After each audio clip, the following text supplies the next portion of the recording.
I welcome you for module 3 lecture 7. In the last lecture we started discussion on various kinds of limit gauges. We will continue the discussion. Now we have plain ring gauges. See, these ring gauges, they are used to check the shafts, that is the external features, diameter of the shaft. If the external feature, that is diameter of shaft, is plain, that means there are no threads, then we use these kind of plain ring gauges. Now we can see here normally they come in a pair, one for go and other for no go limit. So again these are made as per IS 3455 of 1971. Also one more standard that is followed is IS 3485 of 1983. So all these gauges, they are made to the accuracy of IT1 grade. Now in these standards they have mentioned what should be the size of the outer portion and what should be the thickness of these ring gauges, and it is necessary that we have to mention the size, the basic size with the tolerance and then manufacturer details. All those things are to be mentioned as per these Indian standard. They are available with different materials, gauge materials. If it is carbide, they are available in this particular range 6 millimeter to 40 millimeter, and in hardened steel they are available from 6 to 100 millimeter, and if the bigger size gauges, ring gauges are needed, they can be manufactured as per the customer requirement. Now we have this carbide ring gauge in a steel ring, that means it will be like this. So we have this steel ring, and then inside we have carbide ring. So this is a carbide ring, outside is steel, inside is this is only to save the material. Carbide is costly compared to steel. So the outer body is made out of steel, and this gauging portion is made out of carbide. So it becomes economical. Now these are adjustable indicating snap gauge. So you can see here these are adjustable snap gauge. The reason is the distance between the measuring faces can be adjusted, and then indicating, you can see here there is an indicator with a limit setter.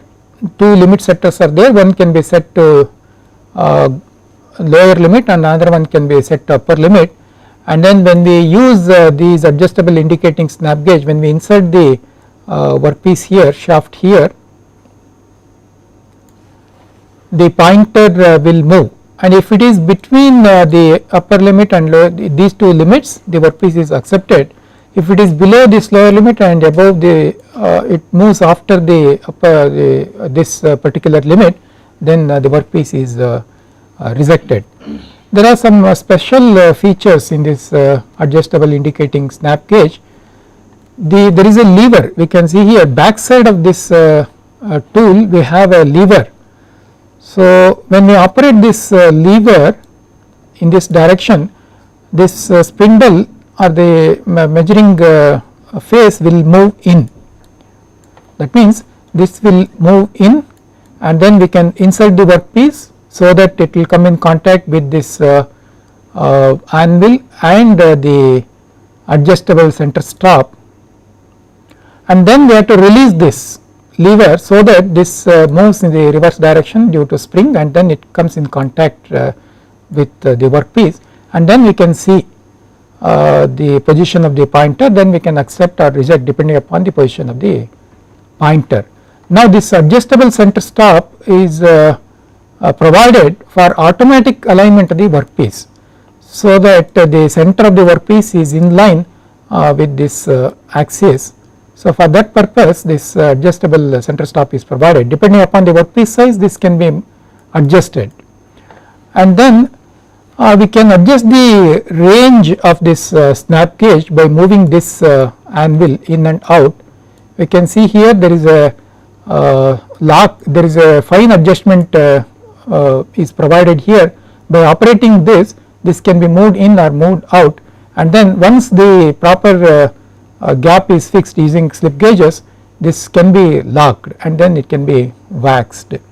And these gauging surfaces, they are hardened, if they are stainless steel, they are hardened, and sometimes the carbide tips are also provided, so that the service life will be more.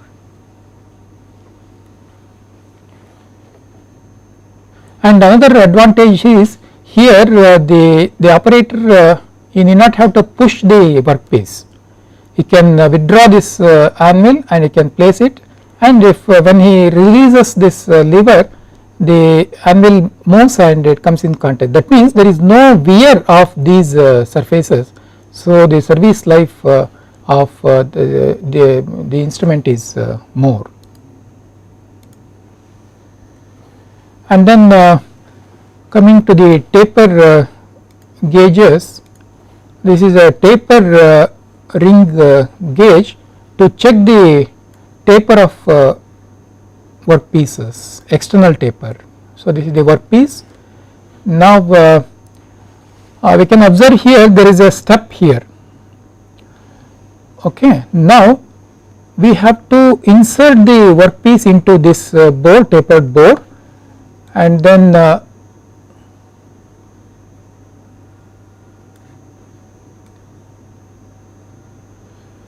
if the surface of the workpiece is between these two limits. So this is the top surface and this is the second one which is below this. So one corresponds to the go limit, this is go limit and this is no go limit. That means the workpiece has in between go limit and no go limit, then the workpiece is accepted.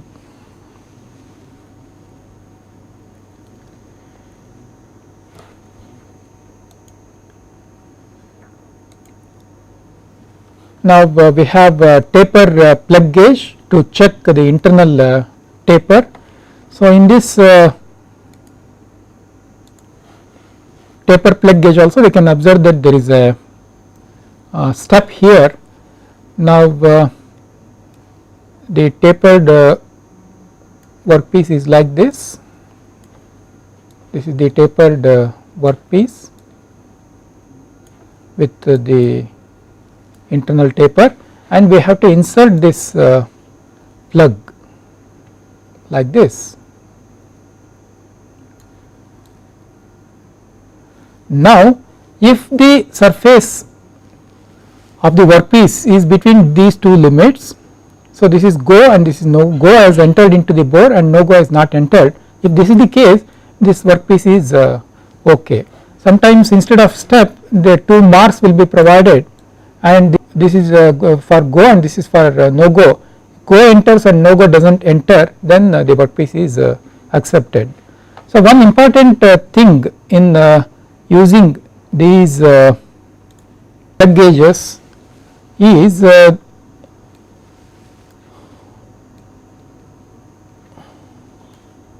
sometimes the, so this is the workpiece with the taper, and then we have the workpiece like this. Now the taper angle is more, taper is more in the workpiece, but it is laying within the two steps. The tendency of the operator is we will simply accept. The reason is the work surface is between these two limits, but actually the taper is not okay. So it is necessary that we have to check whether the taper is proper or not. So for that there is a method of checking. See this indicates only the maximum size is okay, maximum diameter is okay, but it does not guarantee whether taper is okay or not.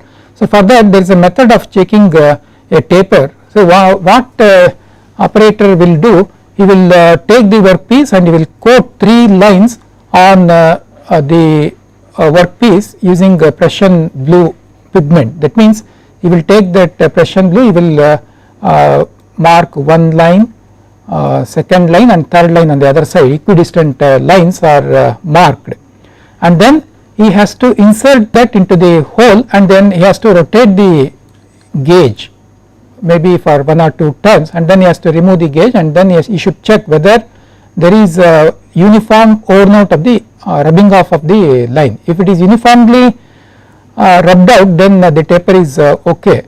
If it is not disturbed, the lines are not disturbed, the lines are as it is without any rubbing off, then it indicates that taper is not okay.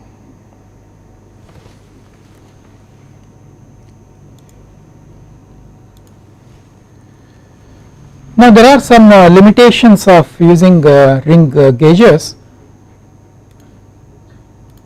They indicate only overall size limits. They indicate that the bigger diameter and minor diameter are okay. There is a possibility of accepting the out of round workpieces. That means this is the workpiece with the hole. Say there is some ovality in the workpiece, and now we are inserting the gauge. So now you can see this out of roundness cannot be detected by these ring gauges, and worker is prone to pass the workpieces with excessive taper. That means he checks whether the surface of the workpiece is within the limits. If it is within the limit, he will just accept without bothering about the taper. So use of Prussian blue will be useful in checking the taper. And other thing is workpiece must be taken out of the machine and it should be deburred before an effective check can be made. That means workpiece should be removed from the machine, it should be cleaned, and then he will take the ring gauge and then he will try to enter it from one end. So time taken to gauge the workpiece using ring type gauge is more, whereas if you use snap gauges, C type snap gauge, without removing the workpiece, you can insert this snap gauge and you can check the size.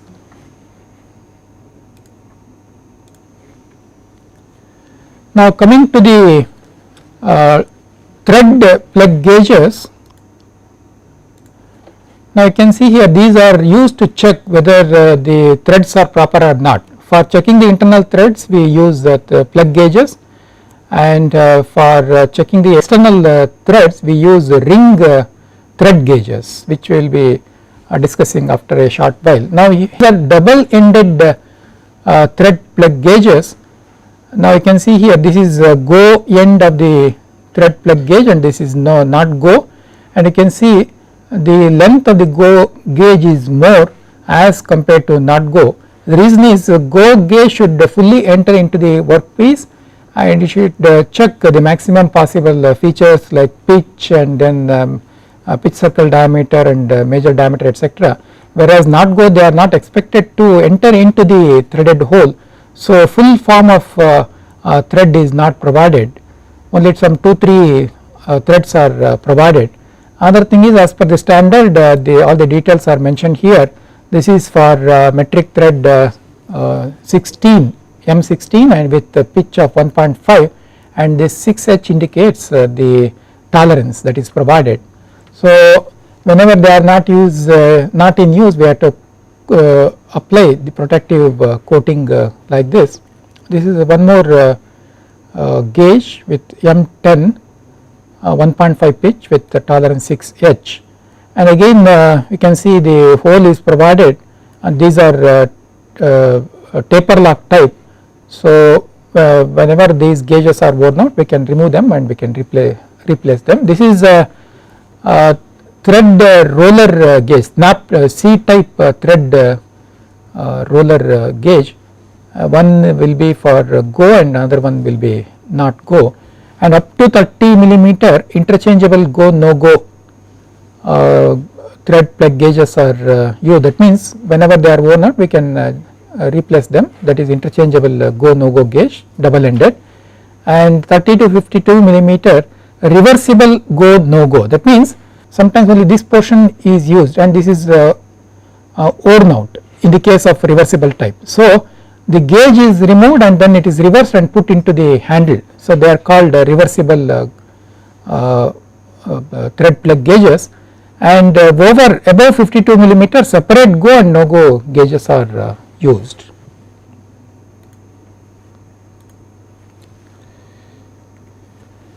And so we have adjustable thread gauges.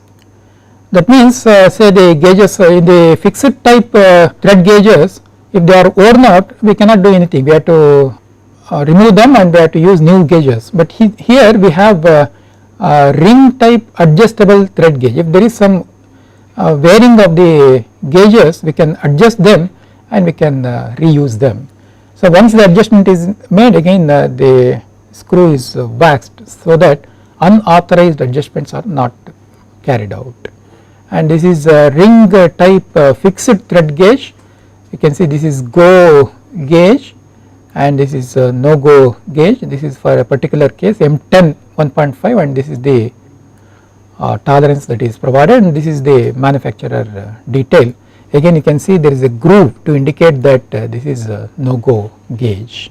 Now I am showing ring type thread gauges. This is M10 1.5 pitch go gauge, and this one is M10 1.5 no go gauge. The tolerance limit tolerance that is provided on these gauges is 6 G. Now you can see the length of the go gauge is more, or the height of the go gauge is more when compared to the no go gauge. This is the workpiece screw thread which is to be inspected. Now the go ring gauge should go into the workpiece, it should fully enter, and no go gauge should not enter. If that is the case, the screw is accepted. Now in the go thread gauges full form of threads are provided, and here full threads are not provided, only 2 to 3 threads are provided. The reason is it should not enter into the workpiece, so there is no necessity of providing full length of the thread gauge threads, and full form of threads are also not required. This go gauge should check all the elements, most of the elements of the screw, like pitch circle diameter, pitch, whereas this will check whether PCD, this will check only the pitch circle diameter of thread. Now we can see that there is a groove provided on the periphery of the no go gauge to indicate that this is no go gauge. The surface is nulled to provide proper grip. Now I will show how to use the go gauge. I am inserting the workpiece into the go gauge and I have to turn the screw.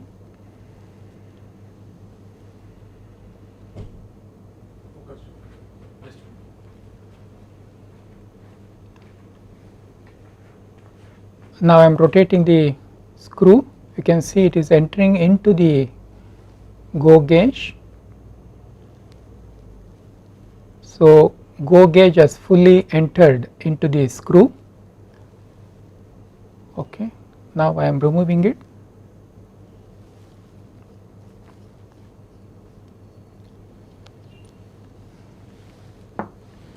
Now I will use this no go gauge. I am trying to insert the workpiece screw into the no go gauge. You can see it is not entering into the gauge. So go gauge is entering into workpiece and no go gauge is not entering. That means the screw is okay, screw is acceptable. Now these are special type of coated thread gauges. They are coated with titanium nitride. Coating is performed on such gauges. You can see the gold color on the gauges. They have some special, this is double ended type, this is single ended type, and this is again a gauge for a bigger diameter. Now what are the advantages of such tin coated gauges? We can see here there are many advantages of tin coated gauges. So tin coating is it's an extra hard surface and it has some lubricity, lubricant properties are there.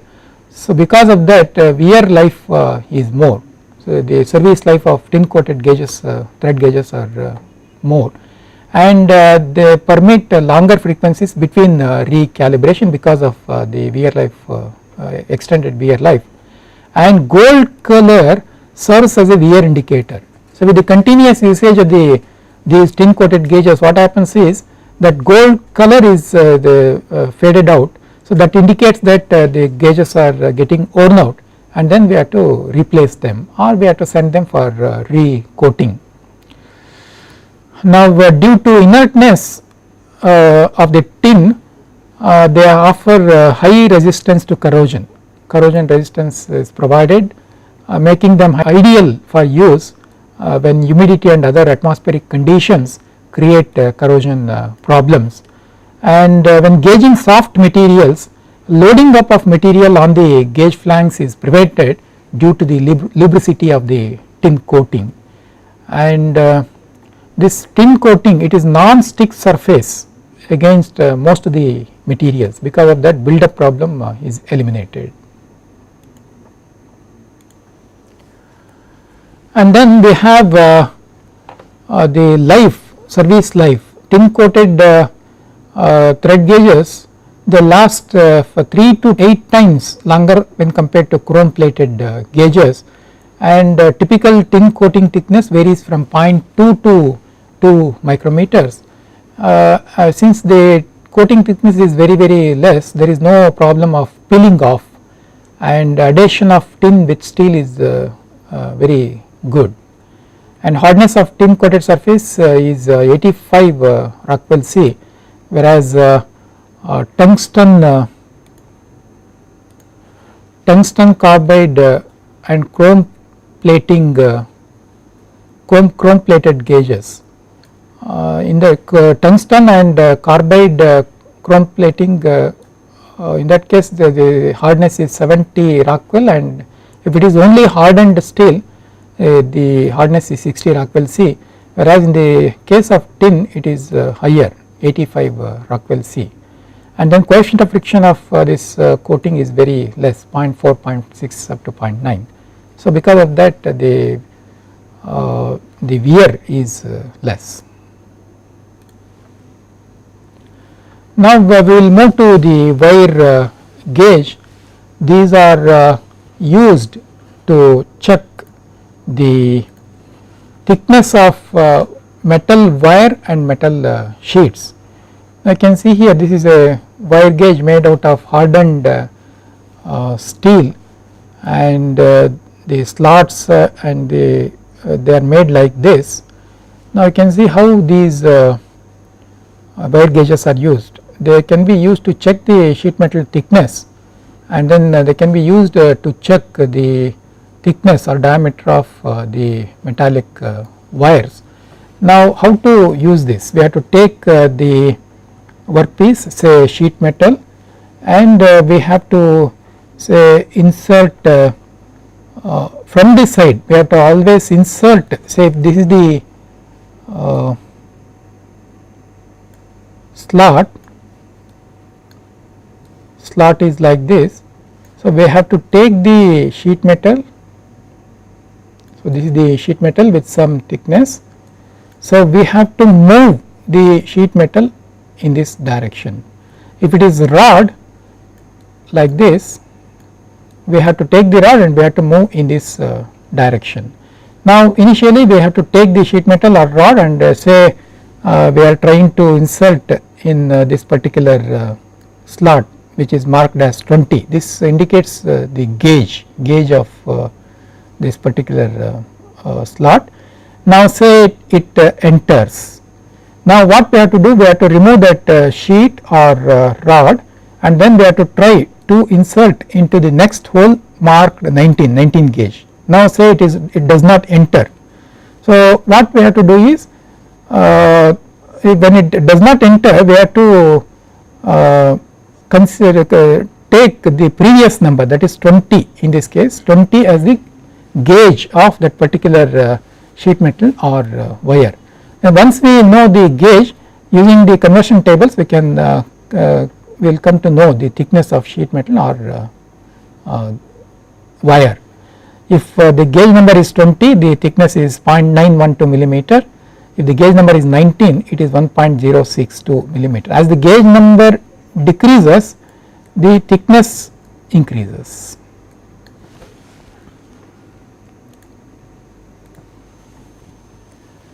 Now, this is a radius gauge, plate type radius gauge. They are available in the range of 0.5 to 13 millimeter radius in steps of 0.5 millimeter. This is a set of radius gauge, and what are the uses of radius gauge? They are mentioned here. So, this particular radius gauge, it can be used to check the inside radius, this fillet, and then it can be used to check the groove radius, and can be used to check outside radius, ridge segment, and then roundness or diameter of the shafts. And this is a angle gauge set. Different types of sets are available. This is a set with 16 pieces. You can see here there are 6 angle gauges, 45 degree gauge, 30 degree gauge, 15 degree gauge, 5 degree gauge, 3 degree gauge, 1 degree gauge, like that. In minutes, 30 minutes, 20 minutes up to 1 minute, and in seconds 30 seconds up to 1 second. So, like this totally 16 piece set, and 13 piece sets are also available. And what is the accuracy of these angle gauges? If it is tool room set, the accuracy is plus or minus 1 second. If it is laboratory type, then accuracy is plus or minus 0.25 seconds. Again, similar to the slip gauges, these angle gauges are ringed to assemble to the required angle. So, here an assembly is shown here, 30 degree is ringed with 3 degree to get 33 degrees. You can see plus symbol is on one side, here it is in the reverse, plus is here and plus is here in this particular. So, 30 minus 3 is 27 degrees. So, this angle is 27 degrees. 27 degrees. Like this, to any required angle we can assemble the gauges. Now, we have spline gauges and serrations gauges. You can see here this is a go type spline gauge, and this is a no go type spline gauge. Full form of spline is provided in go gauge, and only 2 splines are provided on not go gauge. So, this go gauge should check all the elements like width of the spline groove and height of the spline groove, all those things this will check, whereas not go will check only whether the spline width is proper or not. and this picture shows how these plain gauges are used, and this is a serration gauge to check the serrations. The gauges are available to check internal serrations as well as external serrations. So we should use in pair, one for go and one for not go. Now there are gauges like keyway gauges used to check whether the key width is proper or not. For example, say we have some shaft like this with the keyway like this, and we want to check whether this key width is okay or not. In such cases we can use these keyway gauges. So one end will go which and other end not go will not go. So if that is the case, the keyway is proper. And there are different kinds of gauges like plate depth gauge and then combined bore and face gauge and then position gauge and then length gauge. Over to bore. Now you can see this is a plate depth gauge, and we have to check whether this particular depth is okay or not. There is a certain dimension for this depth with some tolerance. So in that case we can use plate depth gauges which is shown here. So this is go side, it should go into the workpiece, and no go side should not go. If that is the case, the workpiece is accepted. Similarly we have a plug depth gauge. This is the plug. Again this depth is to be controlled with some dimension d with some tolerance. So this side is go side, that should go into the depth, and no go surface should not go into that. If that is the case, then the workpiece is acceptable. And this is a combined bore and face gauge. Now we need to control this size with respect to this axis. The radius is to be controlled with some tolerance. So in such cases we can use a combined bore and face gauge. This spindle will move into the bore, and then you can see here there is a step here. This portion should go, and then this surface should not go. If that is the case, then this workpiece is accepted. That means this go is equal to R plus 0.01 and this no go is equal to R minus 0.01.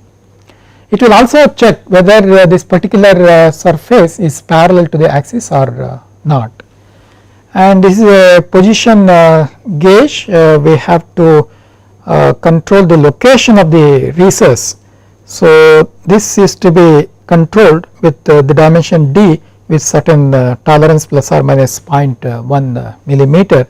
So in such cases we can use a position gauge which looks like this. This is the datum surface, and this is the go side. Go side should enter and no go should not enter.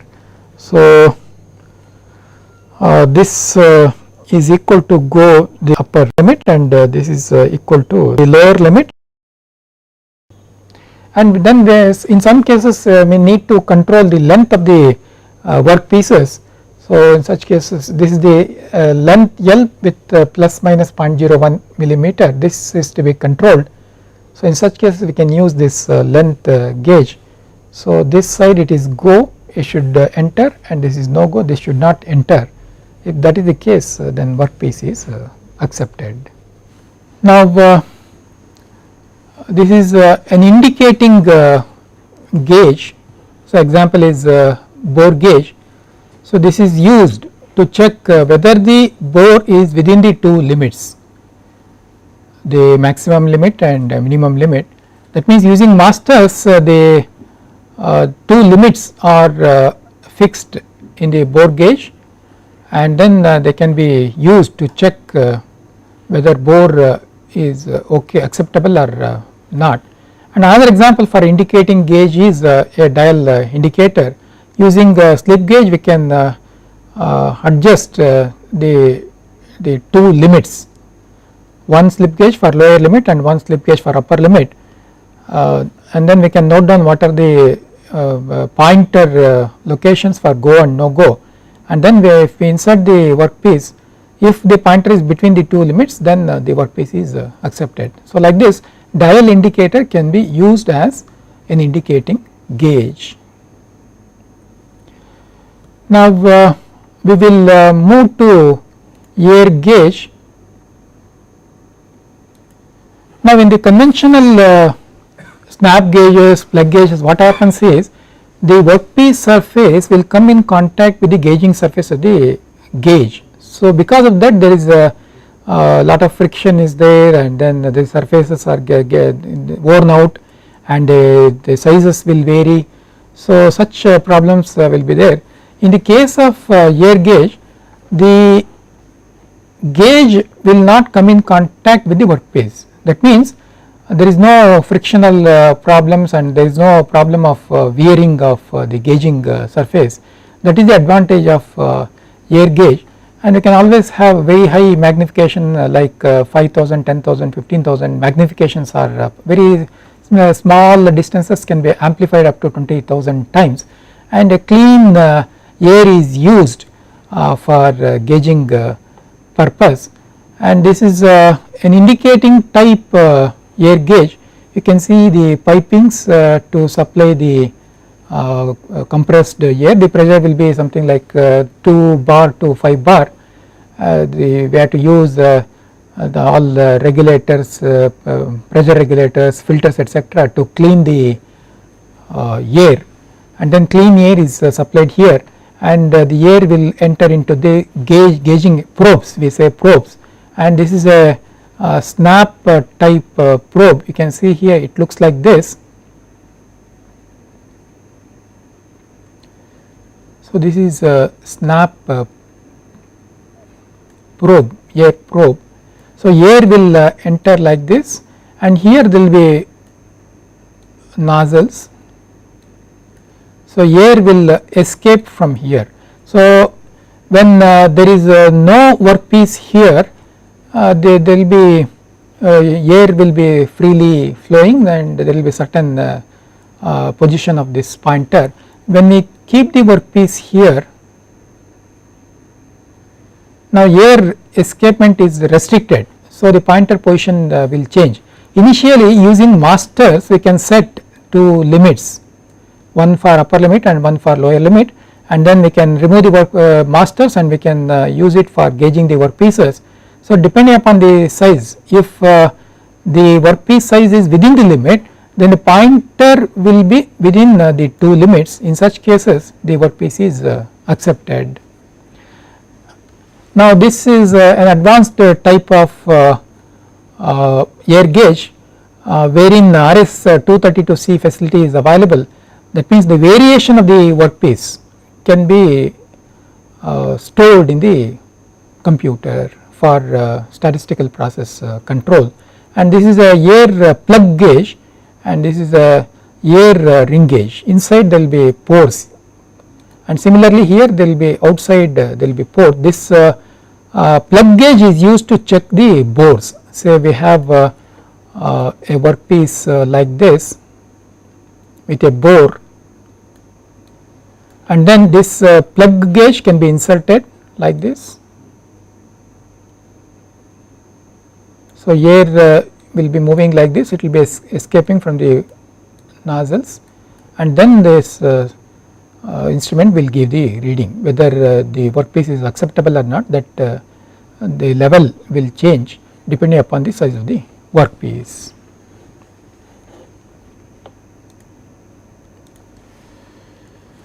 Now this is the air gauge circuitry.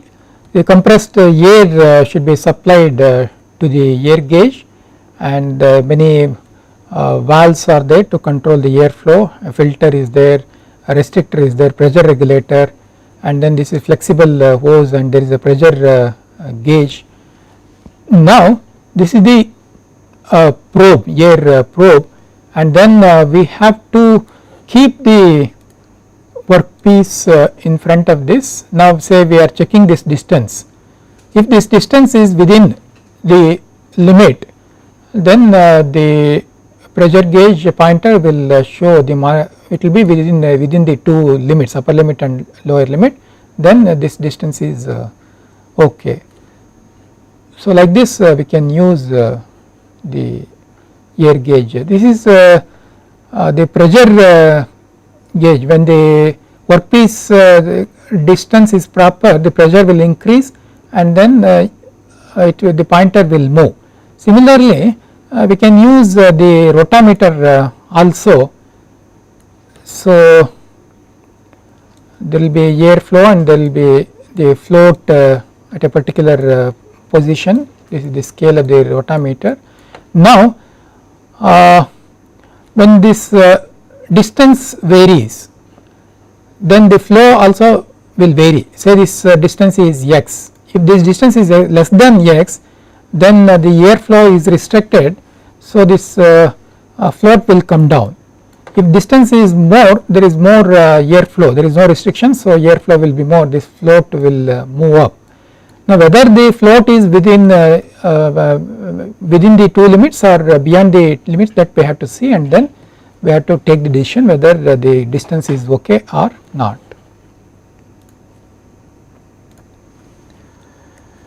Now these air gauges can be used for various applications like inside and outside diameter measurement. You can see here, this is the workpiece and bore we have to check. So the internal diameter can be checked, and this is the shaft, the outside diameter can be checked, and for average size measurement multiple nozzles are there, and then gauging out of roundness. So here gap is less, so there will be a particular position of the float, and when we rotate this probe, now the gap is more, so the float the position will change, that indicates that there is out of roundness. Also whether there is any lobing, that also can be checked.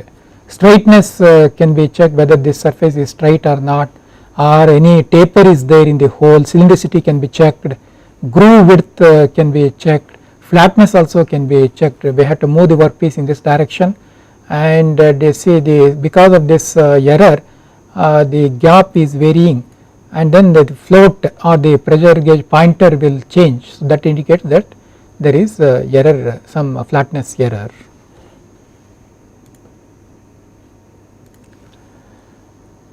Now the different kinds of arrangements are possible: 2 jet air ring gauge, 3 jet air ring gauge, and then air snap gauge. So this is see, in the case of ring gauge, what happens is we have to push the shaft from one end. If the shaft is too long, then it becomes difficult to check the diameter of the shaft. So we have to go to one end, and then from one end we have to move that ring gauge. So in such cases the air snap gauge will be very useful.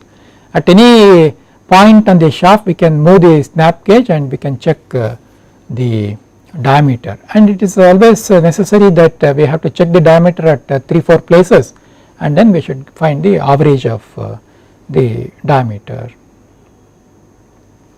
And these are some air ring gauges. You can see the pores here, and ring gauge, and then plug gauges, and then snap gauges. These are commercially available. Now what are the advantages of these air gauges? Now we should understand that these air gauges, they are non-contact, they will not come in contact with the work part, hence there is no problem of wear.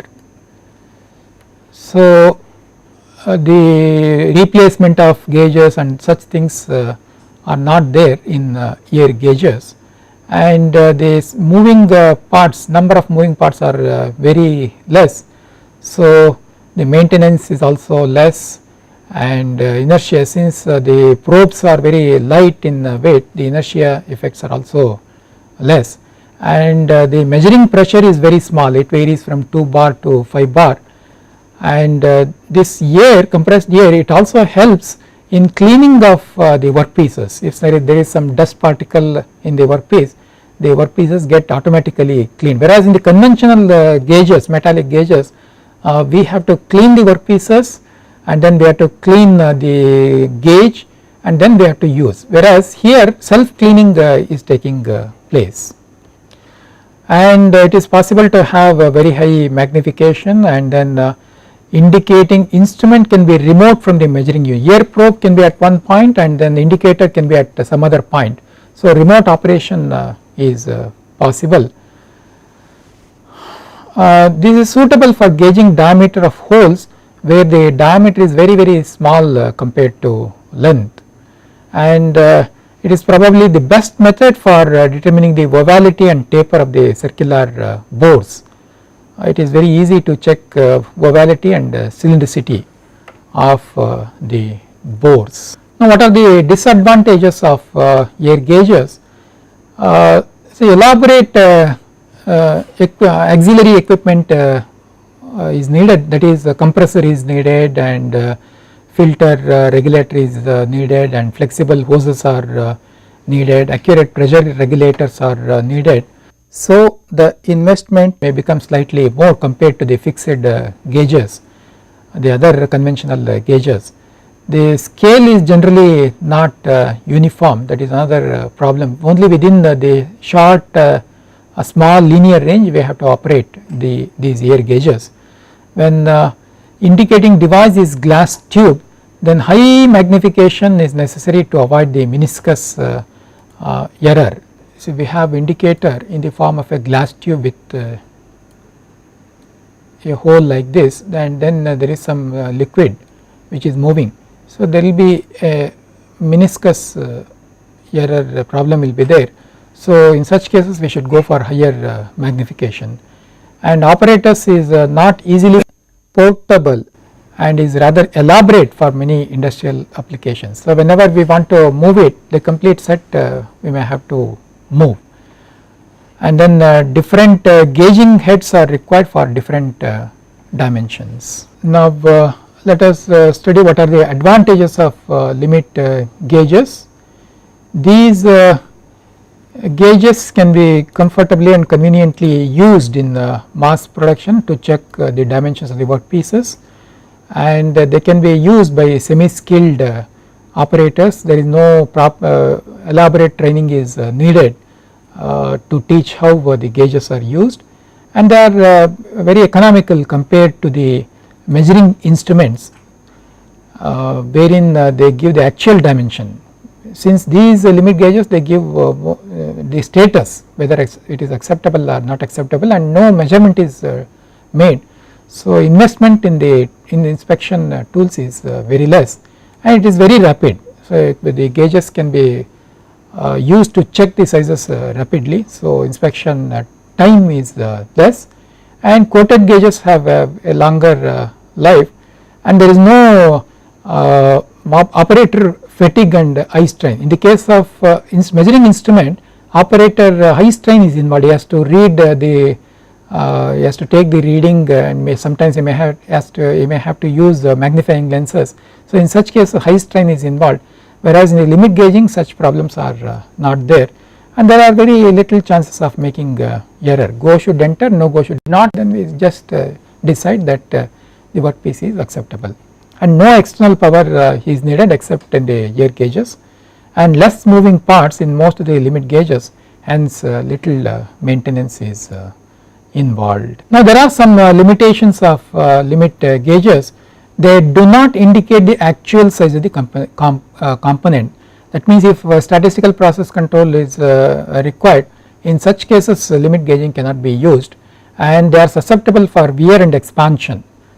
For example, if there is a slight change in the temperature, they expand, and also in the case of snap gauge, if the operator applies over pressure, then it will expand, and we may get some error in the inspection, and need for large space for storage of gauges, and they cannot handle finer quality jobs due to precision issues that are involved, and require frequent checking of gauge dimensions. Again and again we have to calibrate as per ISO standard also once in a quarter we have to inspect them and we have to recalibrate them. And we have to take some care while using the limit gauges and while storing the limit gauges. Master gauges, inspection gauges and working gauges, these are different types of gauges. They should be used for which they are intended. That means working gauges should not be used for cannot be used as master gauge, and inspection gauges they should not be used for regular inspection.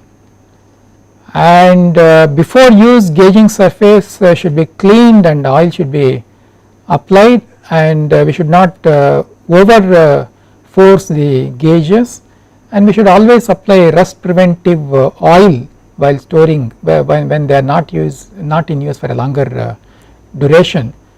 We should always conduct proper calibration before use. Now we will stop at this stage. We discussed about different kinds of gauges. We also discussed about the air gauges and what are the limitations of limit gauges and what type of care should be taken in using limit gauges. We will stop at this point. Thank you.